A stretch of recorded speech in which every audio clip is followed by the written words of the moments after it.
Keliavom aplink Dubajų su labai skaniu maistu, tai iš tikro rytas prasidėjo nuo Dubajų senamiesčio, kur plaukėm su laiveliu, apžiūrėjome Mohamedo El Maktum, Dubajų šeicho vaikystės namus, nežinau, žinojot šitą faktą, bet šitas šeichas turi 26 vaikus, tada apžiūrėjome turgų ir išaušo pietų metas, kur apsilankėme vietinių restorane. Kai be gyvos arabiškos muzikos, vietoj duonos atnešamos datulės prieš maistą, na ir atėjom rojų žemėje, jūs pažiūrėkit, kiek čia daug skanaus maisto.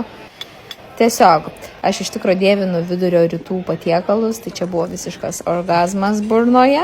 Sumokėjom už viską 84 €, persirengėm ir keliavom į Skyview observatoriją, kur matosi Dubajaus centras. Iš tikro, bent jau kiek domėjome, sakoma, kad iš čia geriausia apžiūrėti ir pamatyti Burj Khalifą negu iš pačios Burj Khalifos, o tada vakarą praleidome Dubajų marinoje, kur žiūrėjom saulėlydį.